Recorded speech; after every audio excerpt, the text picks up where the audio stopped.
Good evening. I'm Kim Reynolds, Governor of the great state of Iowa. Like you, I just watched the President's address.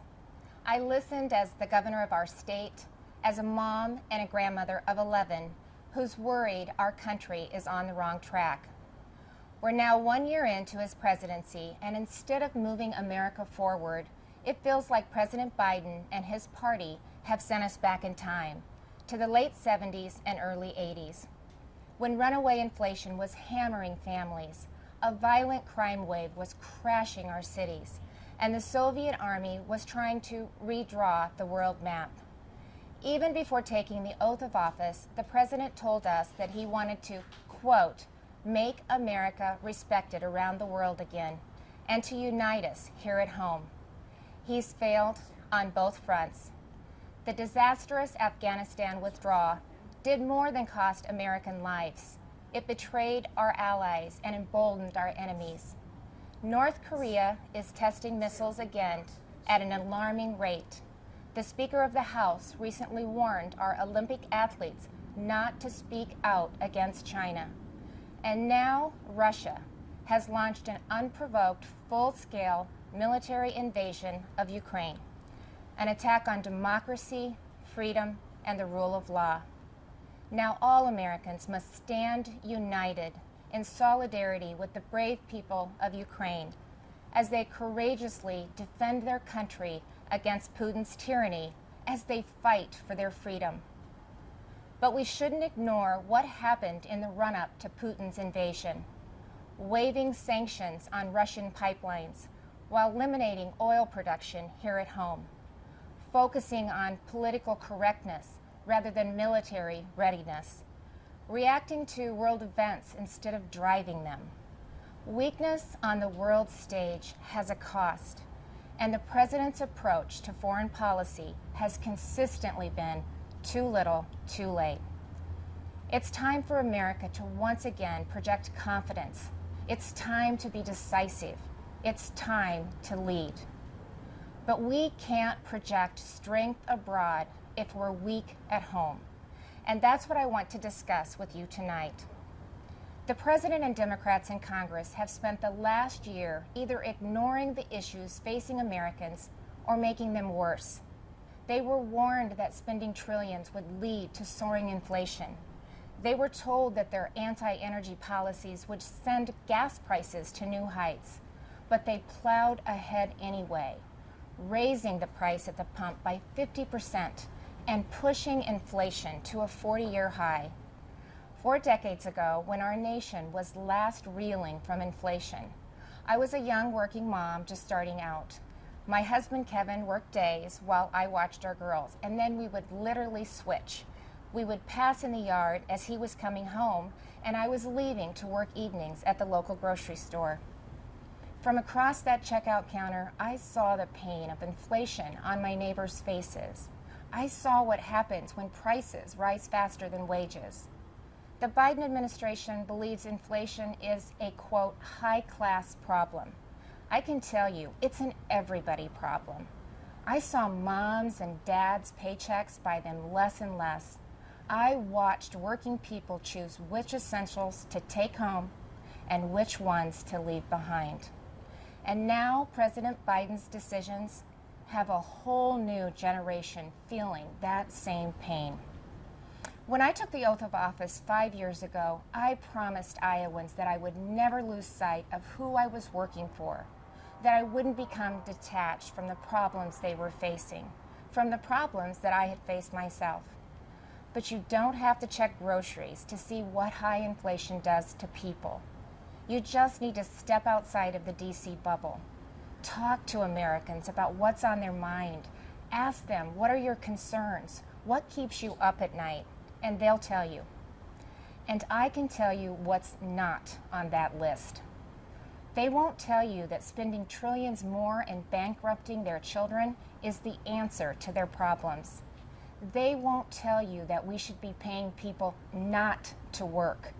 And they certainly won't tell you that we should give billions in tax giveaways to millionaires and billionaires in Democrat-controlled states like California, New York, and New Jersey. But that's what the Biden administration has been pushing for over the last year. And that's all part of Build Back Better. Thankfully, the president's agenda didn't pass because even members of his own party said enough is enough. Well, the American people share that view. Enough is enough. And it's not just with DC spending. Americans are tired of a political class trying to remake this country into a place where an elite few tell everyone else what they can and cannot say, what they can and cannot believe. They're tired of people pretending the way to end racism is by categorizing everybody by their race. They're tired of politicians who tell parents they should sit down, be silent, and let government control their kids' education and future. Frankly, they are tired of the theater, where politicians do one thing when the cameras are rolling and another when they believe you can't see them, where governors and mayors enforce mandates but don't follow them, where elected leaders tell their citizens to stay home while they sneak off to Florida for sun and fun, where they demand that your child wear a mask, but they go maskless. So you've heard the excuses. They were just holding their breath, but it's the American people who are waiting to exhale, waiting for the insanity to stop. We now live in a country where violent crime is out of control. Liberal prosecutors are letting criminals off easy, and many prominent Democrats still want to defund the police. You know, it seems like everything is backwards. The Biden administration requires vaccines for Americans who want to go to work or protect this country, but not for migrants who illegally cross the border. The Department of Justice treats parents like domestic terrorists, but looters and shoplifters roam free. The American people are left to feel like they're the enemy. This is not the same country it was a year ago. The president tried to paint a different picture tonight, but his actions over the last 12 months don't match the rhetoric. It's not what he promised when he took office. But it doesn't have to be that way. There is an alternative. Across the nation, Republican governors and legislators are showing Americans what conservative leadership looks like, what it means to respect the people we serve, to hear them out, to stand up for them and walk alongside them. We know that our problems require bold action, but we also know that bold action doesn't have to mean government action. It's Americans making their own decisions for their own families and future. Republican governors face the same COVID-19 virus head-on. But we honored your freedoms and saw right away that lockdowns and school closures, they came with their own significant cost, that mandates weren't the answer. And we actually listened to the science, especially with kids in masks and kids in schools. What happened and is still happening to our children over the last 2 years is unconscionable. Learning loss, isolation, anxiety, depression. In so many states, our kids have been left behind, and so many will never catch up. That's why Iowa was the first state in the nation to require that schools open their doors. I was attacked by the left, I was attacked by the media, but it wasn't a hard choice. It was the right choice. And keeping schools open is only the start of the pro-parent, pro-family revolution that Republicans are leading in Iowa and states across this country. Republicans believe that parents matter. It was true before the pandemic, and it has never been more important to say out loud. Parents matter. They have a right to know and to have a say in what their kids are being taught.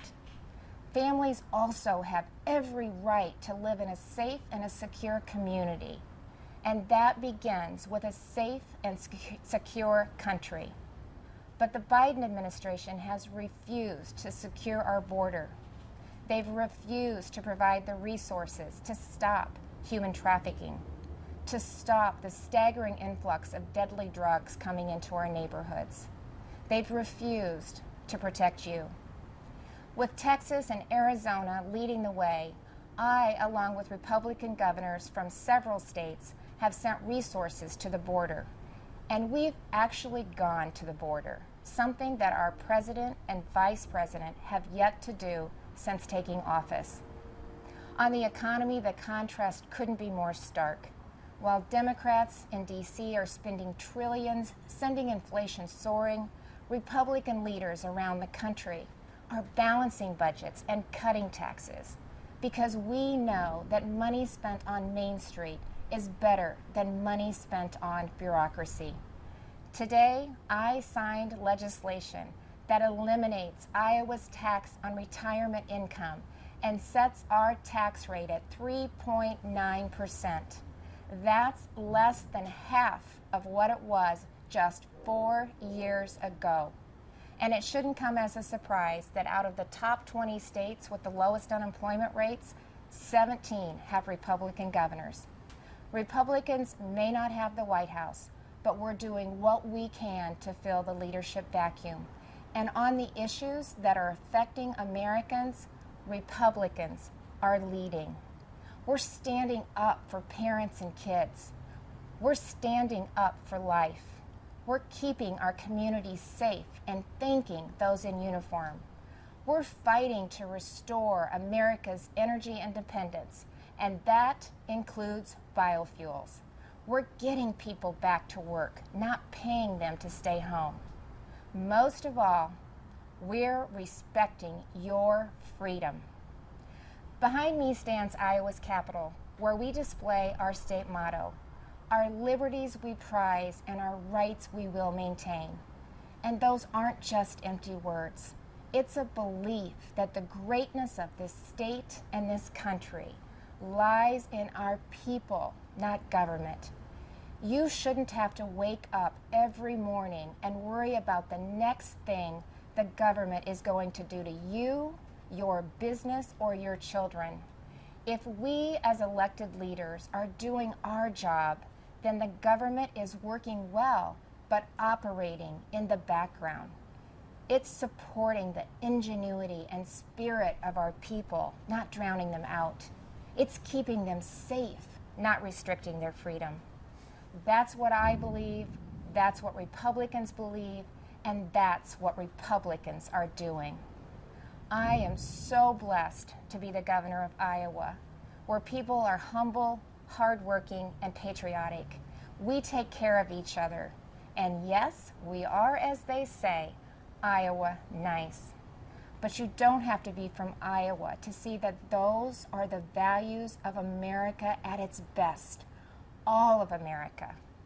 Over the last few years, I've put my faith in Iowans, and they haven't let me down.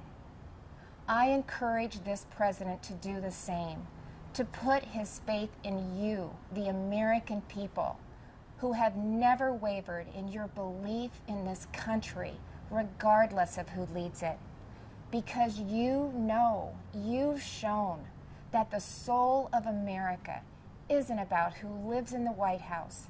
It's men and women like you in every corner of this nation who are willing to step up and take responsibility for your communities, for your neighbors, and ultimately for yourselves.